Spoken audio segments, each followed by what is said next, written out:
এবারে দেখে নেব খেলার সময় শিরোনামগুলো। বিসিবি নির্বাচকের পদ ছাড়লেন হান্নান সরকার। অভিমান কিংবা ক্ষোভ নয়, ফিরতে চান কোচিংয়ে। ঘরের মাঠে সাকিবের বিদায়ী ম্যাচ খেলতে না পারে কে দেখছেন আক্ষেপ হিসেবে। ন্যাশনাল সিলেক্টর তো আসলে সারা জীবনের কোনো কাজ না। সাকিবের রিটায়ারমেন্টটা যদি দেশ থেকে হতো, এটা মনে হয় একটা স্মরণীয় ঘটনা বলা যেত। বিতর্কের চরম সীমা ছাড়ালো দুর্বার রাজশাহী। টাকা না পাওয়ায় হোটেল ছাড়তে পারছেন না বিদেশিরা। ভাড়া বাকি থাকায় ক্রিকেটারদের সরঞ্জাম আটকে দিয়েছে বাস চালক। খেলা হবে বলে হয় নাই, এখন আমাদের খেলা শেষ। এমনটা দিলেই আমরা চলে যাব, আর গাড়ির টিম ব্যাগ যা আছে আমি সব নামিয়ে দেবো। কাল বিপিএল এর প্লে অফ। দুপুরে রংপুরের প্রতিপক্ষ খুলনা টাইগার্স হারলেই নিতে হবে বিদায় বরিশালের প্রতিপক্ষ চিটাগং কিংস। কোচের সঙ্গে দ্বন্দ্ব ইস্যুতে 7 ফুটবলারের বক্তব্য শুনেছে বাফুফে। প্রয়োজনে কোচের সঙ্গেও কথা বলবে তদন্ত কমিটি। এ সপ্তাহের মধ্যেই সমাধানের প্রত্যাশা।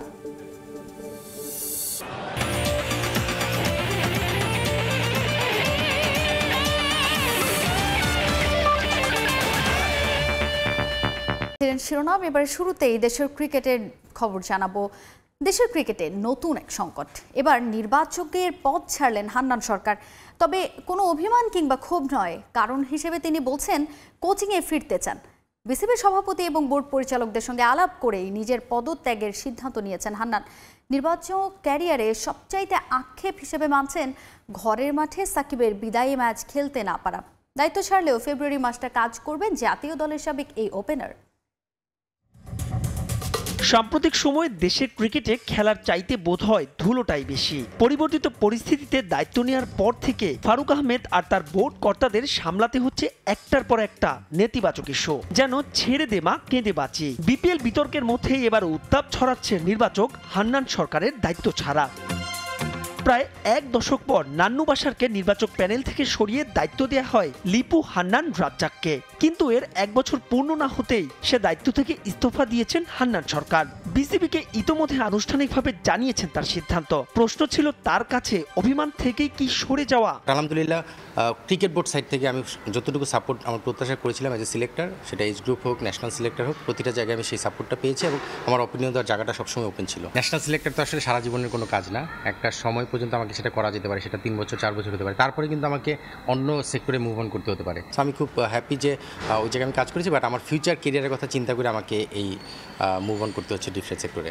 জাতীয় দলের নির্বাচকের দায়িত্ব নেওয়ার আগে বয়সভিত্তিক ক্রিকেটে দীর্ঘ সময় নির্বাচকের দায়িত্ব সামলেছেন হান্নান। যুব বিশ্বকাপজয়ী আকবর ইমনরাও তার হাতেই তৈরি। মূলত বিসিবিতে দেশি কোচদের কদর বেড়ে যাওয়ায় নতুন চ্যালেঞ্জ নিতে চান তিনি। শুরুটা করতে চান ঢাকা প্রিমিয়ার লিগ দিয়েই। এই ক্রিকেট বোর্ডের একটা পজিটিভ দিক আমি বলতে পারি যে আমাদের দেশি কোচদের প্রতি তাদের দৃষ্টিভঙ্গিটা একটু অন্যরকম হয়েছে। তারা দেশি কোচদের প্রতি একটা ট্রাস্ট তৈরি হয়েছে। সেই জায়গা থেকে আমার কাছে মনে হয়েছে আমিও যদি কোচিংয়ে যাই, আমি যদি ভালো কাজ করি, ক্রিকেট বোর্ড হয়তো আমার দিকেও সেভাবেই দেখবেন। তবে আক্ষেপ আছে জাতীয় দলের সাবেক ওপেনারের, সেটা সাকিব আল হাসানকে নিয়ে। শুধু নির্বাচক হিসেবেই নয়, সাবেক ক্রিকেটার হিসেবেও হান্নান চেয়েছিলেন সাকিবের বিদায়টা হোক ঘরের মাঠেই। সাকিবের রিটায়ারমেন্টটা যদি দেশ থেকে হতো, এটা মনে হয় একটা স্মরণীয় ঘটনা বলা যেতে পারে। কারণ সাকিবের সেই অ্যানাউন্সমেন্টটা আমার মুখ থেকে এসেছিল যে স্কোয়াডে ছিল, তারপরে দেশে আসতে না পারা, সেই জায়গাটায় আমার মানে লাস্টে একটা মিলেনি আর কি। অবশ্যই তো সব ডিপার্টমেন্টই দেখতে হবে যদি কোচ হতে হয়, বাট স্পেসিফিক যদি এই মুহূর্তে আমাকে জিজ্ঞেস করে, আমি ব্যাটিংটার প্রতি বেশি মনোযোগী। এবং আমি আসলে এইচপির সঙ্গে একটা কোচিং প্রোগ্রামও করেছি 2 সপ্তাহ। এবার তো সিলেক্টর হিসেবে এইচপির সঙ্গে ছিলাম, তার আগের বছরে আমি এইচপির সঙ্গে 2 সপ্তাহ কিন্তু ব্যাটিং কোচ হিসেবে কাজ করেছি। পদত্যাগপত্র জমা দিলেও ফেব্রুয়ারি মাসটা কাজ করবেন হান্নান সরকার। তার স্থলে আপাতত কাউকে নিয়োগ দিচ্ছে না বাংলাদেশ ক্রিকেট বোর্ড। মাহবুব রিমন, সময় সংবাদ, ঢাকা। পারিশ্রমিক ইস্যুতে বিতর্কের চূড়ান্ত সীমা অতিক্রম করেছে দুর্বার রাজশাহী। বাস ভাড়ার অর্থ পরিশোধ না করায় ক্রিকেটারদের সরঞ্জাম ফেরত দিচ্ছে না বাস ড্রাইভার। দেয়া হচ্ছে না বিদেশি ক্রিকেটারদের এয়ার টিকিট, যে কারণে দেশে যেতে পারছে না হারিস, রায়ান বার্লরা। টাকা না পাওয়া পর্যন্ত হোটেল ছাড়বে না বলে জানিয়েছেন ক্রিকেটাররাও। পারিশ্রমিক ইস্যুতে দুর্বার রাজশাহীর বিতর্কের শেষ কোথায়? টুর্নামেন্ট থেকে বিদায় নিশ্চিত হয়ে গেছে, কিন্তু ক্রিকেটাররা এখনও হোটেল বন্দী। বাধ্য হয়েই ঢাকায় অবস্থান করতে হচ্ছে দলটির বিদেশি ক্রিকেটারদের। জরুরি সভা করে বিসিবি বলেছিল রাজশাহীর ক্রিকেটারদের পারিশ্রমিক ইস্যু সমাধান হবে দ্রুতই। তাদের আশ্বাসে ম্যাচ খেলতে রাজি হয়েছিলেন ক্রিকেটাররা। অবশ্য বিদেশিরা টাকা না পেয়ে তো ম্যাচই বয়কট করেছিলেন। বোর্ড মিটিংয়ের সপ্তাহখানেক পেরোলেও হয়নি কোনো সুরাহা। টুর্নামেন্ট থেকে ছিটকে গেলেও হোটেল ছাড়তে পারছেন না ক্রিকেটাররা। খরচ কমাতে টুর্নামেন্ট চলাকালীন ঢাকায় থাকা ক্রিকেটারদের বলা হয়েছিল বাসায় উঠতে। ক্রিকেটারদের দেয়া চেক বাউন্স হয়েছে কয়েক দফায়। অর্থ না পেয়ে খেলা শেষ হলেও হোটেল ছাড়ছেন না তারা। একই অবস্থা বিদেশিদের ক্ষেত্রেও, তারাও পাননি কাঙ্ক্ষিত অর্থ। সঙ্গে যুক্ত হয়েছে তাদের এয়ার টিকিটের বিষয়টি। অনেকে দেশে যেতে চাইলেও ফ্র্যাঞ্চাইজি থেকে দেয়া হচ্ছে না দেশে ফেরার টিকিট। তবে আশ্বাস মিলেছে আবারও, রাতের মাঝে অর্থ দেওয়ার প্রতিশ্রুতি দিয়েছে নাকি মালিক পক্ষ। শুধু দেশি বিদেশি ক্রিকেটারের অর্থ পরিশোধে টালবাহানা নয়, জানা গেছে হোটেলের বিলও পরিশোধ করতে পারছে না দলটি। এর আগে চেক দেয়া হলেও সেই চেকও বাউন্স করেছে, যার কারণে বিরক্ত হোটেল কর্তৃপক্ষ। দুর্বার রাজশাহীর এক বিদেশি ক্রিকেটার পড়েছেন আরেক বিপাকে। টিম বাস হিসেবে ব্যবহৃত বাসের ভাড়া এখনও বাকি 7 লাখ, যে কারণে সেই বাসে রাখা কিট ব্যাগ ফেরত দিচ্ছেন না ড্রাইভার। আমাদের এখনো টাকা পয়সা দিচ্ছে না, 2 দিন হয়ে গেল বসে আছি। খেলা হবে বলে হয় নাই, এখন আমাদের খেলা শেষ। ভালো একটা অ্যামাউন্ট বাকি, অ্যামাউন্টটার জন্যে আমরা বসে আছি। অ্যামাউন্টটা দিলেই আমরা চলে যাব, আর গাড়ির টিম ব্যাগ যা আছে আমি সব নামাই দেবো। টাকা পাইলে আমি নামাই দেবো, টাকা না পাইলে আমি নামাতে পারছি না। সব ক্রিকেটের ব্যাগ আমার গাড়ির ভিতরে আছে। আজকে বিকালের মধ্যে ক্লিয়ার করার কথা ছিল, ক্লিয়ার করেনি। এখনও কোনো নিউজ পাচ্ছি না, টাকাও পাচ্ছি না। আর টাকা না পাইলে তো আমি কিট ব্যাগ দিতে পারতেছি না। ওনাদের আমি বিশ্বাস করবো কিভাবে টাকা না পাইলে? কেলেঙ্কারির এমন কোনো কাজ বাকি নেই যা এবারের বিপিএলে করেনি দুর্বার রাজশাহী। তারেক হাসান শিমুল, সময় সংবাদ, ঢাকা। শুরু হচ্ছে বিপিএল এর প্লে অফ পর্ব। বাঁচা মরার ম্যাচে মুখোমুখি হবে রংপুর রাইডার্স ও খুলনা টাইগার্স।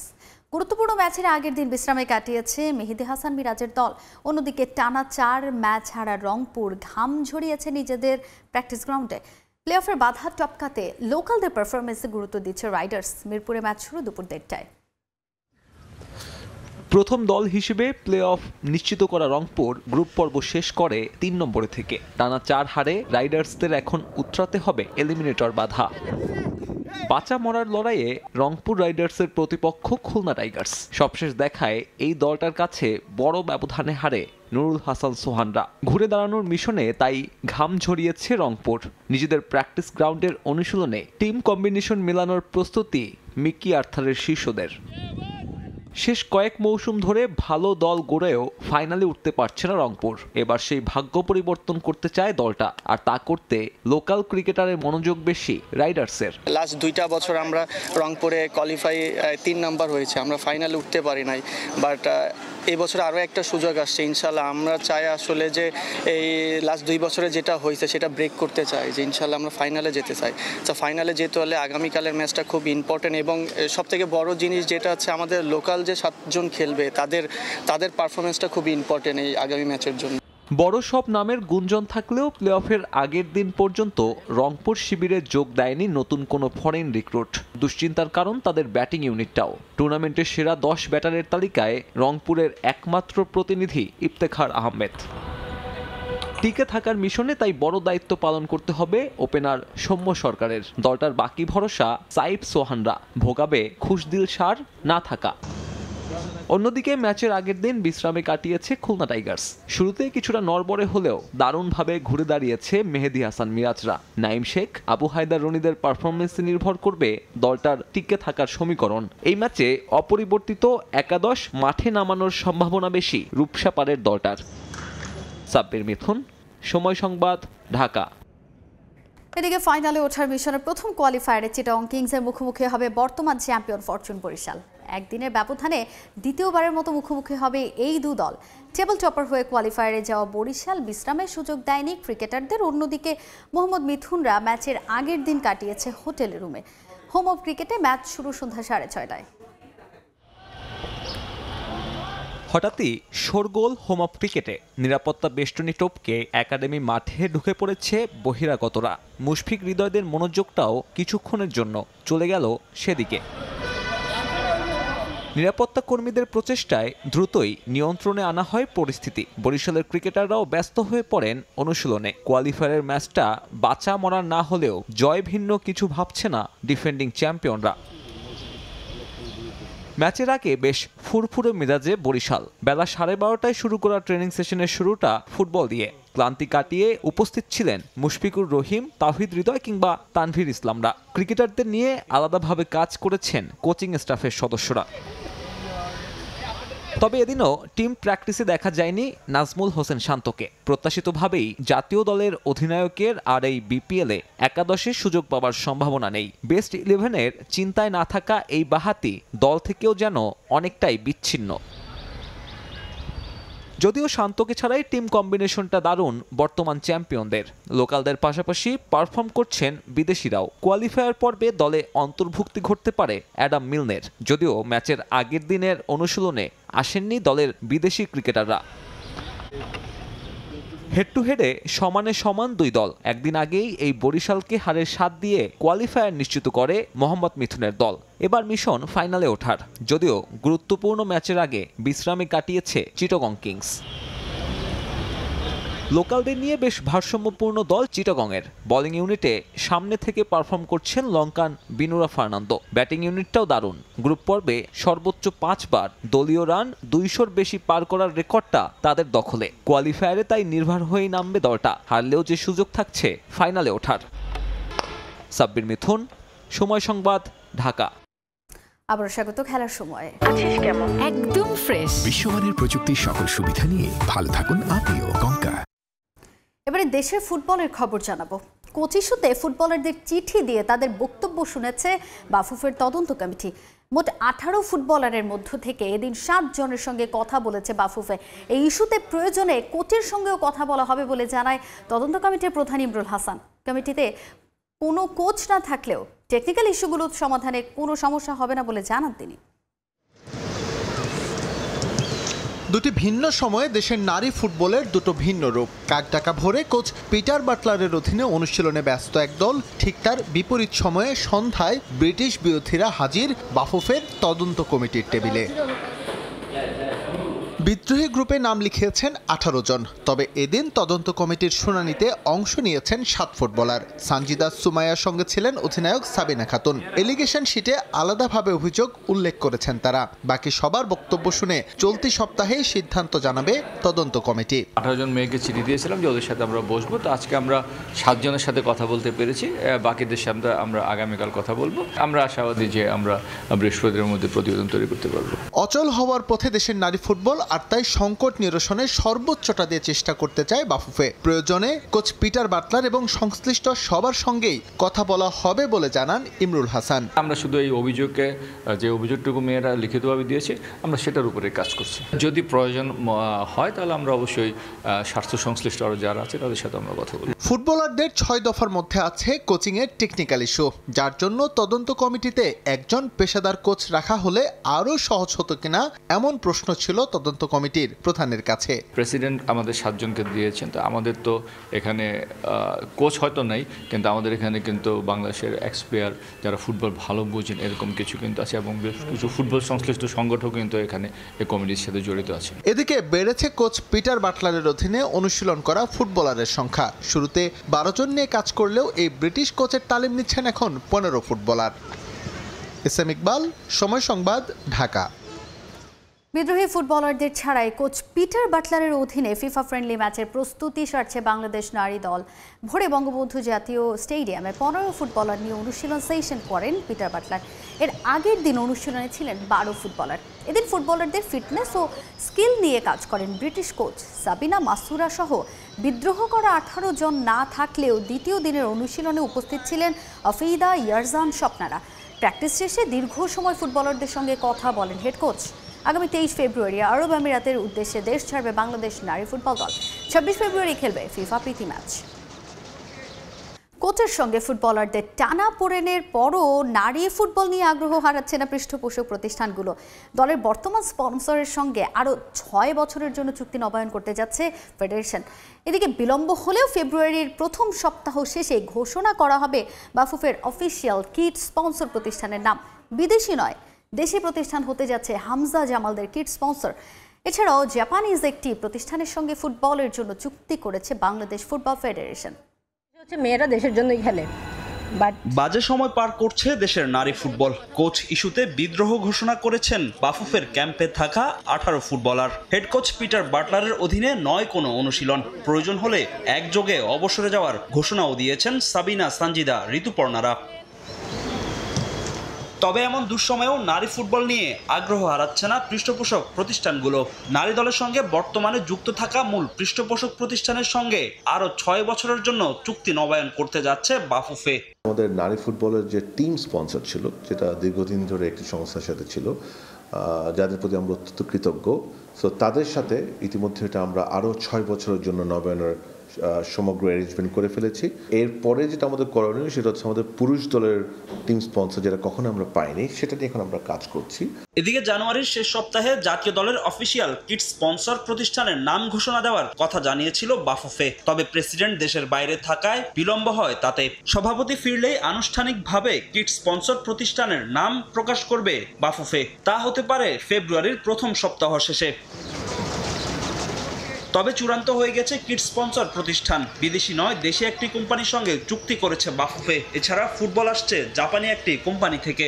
আমরা কিটের ব্যাপারে একটি দেশি সংস্থার সাথে চূড়ান্ত করেছি সবকিছু, আর ফুটবলের ব্যাপারে একটি জাপানি ম্যানুফ্যাকচারের সাথে আমাদের মোটামুটি চূড়ান্ত হয়ে গিয়েছে। এরই মধ্যে নতুন কিট দিয়ে ট্রায়ালও দিয়েছেন ফুটবলাররা। তাদের সম্মতি পেয়ে চুক্তি চূড়ান্ত করেছে ফেডারেশন। নেওয়া হয়েছে কোচদের মতামত। আমরা এক সেট জার্সিস আমাদের ক্যাম্পে যারা আছেন নারী ফুটবলারদের দিয়েছিলাম, তারা ওইটা পরে প্র্যাকটিসও করে, তারা ইউজ করে, তারপরে তারা আমাদের তাদের ফিডব্যাকটা দেয়। ছেলেদের ক্ষেত্রে আমরা করেছি, আমরা একটা র্যান্ডমলি একটি ক্লাবকে, এখানে বিদেশি প্লেয়ারও আছে, তাদেরকে দিই জার্সিগুলি। আগামী 26 ফেব্রুয়ারি সংযুক্ত আরব আমিরাতের বিপক্ষে ফিফা প্রীতি ম্যাচ খেলবে বাংলাদেশ নারী ফুটবল দল। সেই ম্যাচেই ফুটবলারদের দেখা যাবে নতুন জার্সি গায়ে। ফাহিম ইসলাম, সময় সংবাদ, ঢাকা। দেখছেন খেলার সময়, সঙ্গেই থাকুন। নতুন ক্লাবে অভিষেকে বাজিমাত হামজা দেওয়ান চৌধুরীর। ডার্বি কাউন্টির বিপক্ষে চ্যাম্পিয়নশিপের ম্যাচ জিতেছে তার দল শেফিল্ড ইউনাইটেড। দলের হয়ে গোল বা অ্যাসিস্ট না করলেও বাংলাদেশের এই ফুটবলার হয়েছেন ম্যাচ সেরা। খেলা শেষে সামাজিক মাধ্যমে পোস্ট দিয়ে তার পারফরমেন্সের প্রশংসা করেছে তার ক্লাব। প্রমোশন পেয়ে ইপিএলে ফিরলেও ধুঁকছে লেস্টার সিটি। কোচ বদলেও হয়নি কোনো লাভ। রুড ভ্যান নিস্টেলরয়ও পারছেন না ক্লাবের ভাগ্য বদল করতে। আগের কোচের মতো ভ্যান নিস্টেলরয়ের অধীনেও লেস্টারের শুরুর একাদশে খুব একটা সুযোগ পাননি হামজা চৌধুরী। পুরো মৌসুমে 4 ম্যাচে খেলেছেন মাত্র 130 মিনিট, যার জন্য ক্লাব বদলে চলে যান চ্যাম্পিয়নশিপের দল শেফিল্ডে। আর সেখানে নিজের প্রথম ম্যাচেই বাজিমাত করেছেন হামজা চৌধুরী। ডার্বি কাউন্টির বিপক্ষে ম্যাচের শুরু থেকেই মাঠে নামেন হামজা। নিজের পজিশনে ডিফেন্সিভ মিডে দেখিয়েছেন মুনশিয়ানা। ম্যাচটা 1-0 ব্যবধানে জিতে নেয় শেফিল্ড। গোল কিংবা অ্যাসিস্টের নাম না থাকলেও হামজা হয়েছেন ম্যাচ সেরা। 27 বছর বয়সী হামজা পুরো ম্যাচ জুড়েই বল রেখেছিলেন নিজের নিয়ন্ত্রণে। কিছু পরিসংখ্যান থেকে সেটা আরও স্পষ্ট হবে। ফুটবলের ম্যাচ অ্যানালাইসিস ওয়েবসাইট সোফাস্কোর জানাচ্ছে ম্যাচে 64 বার বলে স্পর্শ করেছেন হামজা। প্রতিপক্ষকে 4টি ট্যাকল করার পাশাপাশি ইন্টারসেপশন করেছেন 2 বার। প্রতিপক্ষের কাছ থেকে বল কেড়ে নিয়েছেন 3 বার। এছাড়াও 3টি সফল ড্রিবল ও 8টি গ্রাউন্ড ডুয়েল জিতেছেন হামজা। এছাড়াও কোনো ভুল পাসও দেননি এই ফুটবলার। চলতি মৌসুমে শেফিল্ড এখন পর্যন্ত যে ফর্মে আছে সেটা অব্যাহত থাকলে তাদের ইপিএল এ প্রমোশন অনেকটাই নিশ্চিত। চ্যাম্পিয়নশিপ পয়েন্ট টেবিলের 2য় স্থানে আছে দ্য ব্লেন্ডস। লেস্টারে ম্যাচ না পাওয়া হামজার জন্য নিয়মিত ম্যাচ খেলাটাও গুরুত্বপূর্ণ। সব ঠিক থাকলে আগামী মাসে লাল সবুজের জার্সিতে অভিষেক হবে হামজার। তার আগে নিজেকে আরও শানিত করতে পারবেন এই ফুটবলার। পারভিন আক্তার, সময় সংবাদ। কোচের সঙ্গে দ্বন্দ্বের জেরে শেষ পর্যন্ত ক্লাব ছাড়লেন মার্কাস রাশফোর্ড। ম্যানচেস্টার ইউনাইটেডের সঙ্গে দীর্ঘ 10 বছরের সম্পর্ক ছিন্ন করে ধারে অ্যাস্টন ভিলায় যোগ দিয়েছেন এই ইংলিশ ফুটবলার। প্রিয় ছেলেটা এবার ঘর ছেড়েছে। যেই ক্লাবের হাত ধরে ফুটবলীয় ক্যারিয়ার শুরু করেন সেখান থেকে এবার তিক্ততা নিয়ে বিদায়। থিয়েটার অফ ড্রিমের শেষ সময়টা যে একেবারেই ভালো হলো না ইংলিশ ফরওয়ার্ড মার্কাস রাশফোর্ডের। নতুন কোচ রুবেন আমোরিমের অধীনে শুরু থেকেই তোপের মুখে পড়তে হয় এই ইয়াংস্টারকে। দীর্ঘ 10 বছরের সম্পর্ক ম্যানচেস্টার ইউনাইটেডের সঙ্গে। সেই সম্পর্কের ইতি টেনে এবার আরেক ইংলিশ ক্লাব অ্যাস্টন ভিলায় পাড়ি জমালেন 27 বছর বয়সী এই ফুটবলার। ক্লাবের সুদিন ফেরাতে অবদান রাখা তো দূরের কথা, কোচের সঙ্গে বনিবনাটাই ঠিকমতো হয়নি রাশফোর্ডের। প্রিমিয়ার লিগে শেষ 8 ম্যাচের 7টিতে স্কোয়াডেই রাখা হয়নি মার্কাসকে। সেই দ্বন্দ্বের জেরেই এবার নতুন ঠিকানায় পাড়ি জমালেন এই ইংলিশ ফরওয়ার্ড। ইউনাইটেড ছেড়ে আপাতত লোনেই নতুন ক্লাবে যাচ্ছেন তিনি। 2-1 দিনের মধ্যে ভিলার সঙ্গে তার মেডিকেলও সম্পন্ন হওয়ার কথা রয়েছে। এদিকে মার্কাস রাশফোর্ডের বিদায়ের পর নতুন এক ফুটবলার দলে ভিড়িয়েছে ম্যানচেস্টার ইউনাইটেড। ইতালিয়ান সিরিয়ার ক্লাব লেসার থেকে ড্যানিশ ফুটবলার প্যাট্রিক ডোরগুকে উড়িয়ে এনেছে রেড ডেভিলরা। 2030 পর্যন্ত প্যাট্রিকের সঙ্গে চুক্তি করেছে ইউনাইটেড। 30 মিলিয়ন ইউরোর বিনিময়ে প্যাট্রিককে দলে টেনেছে ম্যানচেস্টারের ক্লাবটি। সঙ্গে আছে অ্যাড অন হিসেবে আরও 5 মিলিয়ন ইউরো। মূলত 2022-এ ড্যানিশ ক্লাব নর্থজেল্যান্ড থেকে লেসেতে পাড়ি জমান ডর্গু। ইতালিয়ান ক্লাবটির হয়ে 57 ম্যাচ খেলে 5 গোল করেন এই ড্যানিশ ডিফেন্ডার। ম্যানচেস্টার ইউনাইটেড যোগ দিয়ে নিজের অনুভূতিও জানান প্যাট্রিক। সেখানেই তিনি উল্লেখ করেন রুবেন আমোরিমের সঙ্গে কাজ করতে তিনি মুখিয়ে আছেন। এই ক্লাবের হয়ে মাঠে নামতে আর বেশি দিন অপেক্ষা করতে চান না ডর্গু। ক্লাবের হয়ে খেলতে তার নির্দিষ্ট পরিকল্পনার কথাও জানান তিনি। তার স্বপ্ন বাস্তবায়নের জন্য ম্যানচেস্টার ইউনাইটেডকেই মানছেন উপযুক্ত জায়গা হিসেবে। প্যাট্রিক ডর্গুর সঙ্গে চুক্তির বিষয়টি ম্যানচেস্টার ইউনাইটেড তাদের নিজেদের ওয়েবসাইটে এক বিবৃতির মাধ্যমে জানিয়েছে। তাজিন খন্দকার, সময় সংবাদ। আবারও স্বাগত খেলার সময়। দেশের পেশাদার বক্সিংয়ের জনপ্রিয়তা আরও বাড়াতে বাংলাদেশ এবং ভারতের বক্সারদের নিয়ে ফাইট নাইট আয়োজন করতে যাচ্ছে AF boxing promotion international limited. সংবাদ সম্মেলনে বিষয়টি নিশ্চিত করা হয়। 27 ফেব্রুয়ারি রাজধানীর একটি 5 তারকা হোটেলে বাংলাদেশের 8 জন ও ভারতের 7 জন পুরুষ ও নারী বক্সার লড়বেন। 11টি ম্যাচের মধ্যে লাইটওয়েট ক্যাটাগরিতে সাউথ এশিয়ান গেমসে রূপাজয়ী বক্সার বাংলাদেশের রবিন মিয়ার সঙ্গে লড়বেন ভারতের মোহাম্মদ আজহার। অংশ নেয়া প্রত্যেক বক্সারের জন্য প্রাইজ মানি থাকছে 1 লাখ টাকা করে। এ পর্যায়ে খেলার সময়ের শীর্ষ সংবাদগুলো জানিয়ে দিচ্ছে আরেকবার। বিসিবি নির্বাচকের পদ ছাড়লেন হান্নান সরকার। অভিমান কিংবা ক্ষোভ নয়, ফিরতে চান কোচিংয়ে। ঘরের মাঠে সাকিবের বিদায়ী ম্যাচ খেলতে না পারাকে দেখছেন আক্ষেপ হিসেবে। বিতর্কের চরম সীমা ছাড়ালো দুর্বার রাজশাহী। টাকা না পাওয়ায় হোটেল ছাড়তে পারছেন না বিদেশিরা। ভাড়া বাকি থাকায় ক্রিকেটারদের সরঞ্জাম আটকে দিয়েছে বাস চালক। খেলা হবে বলে হয় নাই, এখন আমাদের খেলা শেষ। এমনটা দিলেই আমরা চলে যাব, আর গাড়ির টিম ব্যাগ যা আছে আমি সব নামিয়ে দেবো। এবং কোচের সঙ্গে দ্বন্দ্ব ইস্যুতে 7 ফুটবলারের বক্তব্য শুনেছে বাফুফে। প্রয়োজনে কোচের সঙ্গেও কথা বলবে তদন্ত কমিটি। এ সপ্তাহের মধ্যেই সমাধানের প্রত্যাশা।